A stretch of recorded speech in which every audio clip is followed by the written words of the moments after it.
పవన్ కళ్యాణ్ అభిమానులు ఎంతో కాలంగా ఎదురు చూస్తున్న హరిహర వీరమల్లు సినిమా మరోసారి పోస్ట్ పోన్ అయిందనే వార్తలు వచ్చాయి. కానీ చిత్ర యూనిట్ నుంచి ఇప్పటికీ ఏ అధికారిక ప్రకటన రాలేదు. ఈ మౌనమే అభిమానులకు ఇంకా నిరాశపరుస్తుంది. ఇక కలకలం ఏంటంటే గత వారం సెన్సార్ ఫార్మాలిటీస్ జరగాల్సిన సమయంలో అవి కూడా వాయిదా పడ్డాయి. దీంతో సోషల్ మీడియా అంతా ఒకటే ప్రశ్న, ఈ సినిమా ఎప్పుడెప్పుడు విడుదలవుతుందని. ప్రస్తుతం మేకర్స్ 3 డేట్స్ ను పరిశీలిస్తున్నారని వార్తలు. June 19, June 27, July 4. కానీ వీటిలో ఒక్క డేట్ కూడా సులభంగా ఫిక్స్ చేసేలా కనిపించడం లేదు. June 27కి Manchu Vishnu Kannappa release ఖరారైంది. వాయిదా అనేది ఛాన్సే లేదు. జూలై 4కి విజయ్ దేవరకొండ కింగ్డమ్ బరిలోకి వస్తుంది. ఆ టీం కూడా తమ స్థానం వదలడం లేదు. జూన్ 19 అయితే ఇప్పటికే ధనుష్, కుబేర మరియు మైత్రి 8 వసంతాలు సినిమాలపై ప్రభావం చూపించే ప్రమాదం ఉంది. ఈ పరిస్థితుల్లో హరిహర వీరమల్లు మేకర్స్ ఏ క్లాష్ లేని డేట్ ను చూసి విడుదల చేయాల్సిన ఒత్తిడిలో ఉన్నారు. కానీ తాజా సమాచారం ప్రకారం వాళ్ళు ఇంకా పోస్ట్ ప్రొడక్షన్ పనులపైనే దృష్టి పెట్టినట్టు తెలుస్తోంది. అంటే రిలీజ్ డేట్ ప్రకటన కోసం అభిమానులు ఇంకొంచెం ఎక్కువ రోజులు వేచి చూడాల్సి రావచ్చు. ఫ్యాన్స్ ఇప్పటికే చాలా రోజులుగా ట్రైలర్ కోసం, ప్రమోషన్ కోసం ఎదురు చూస్తూ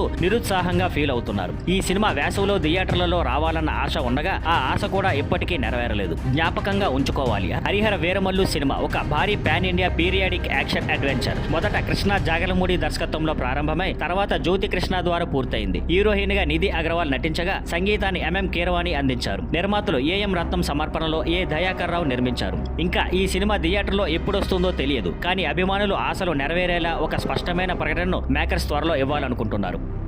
thank you for watching. Please like, share and subscribe.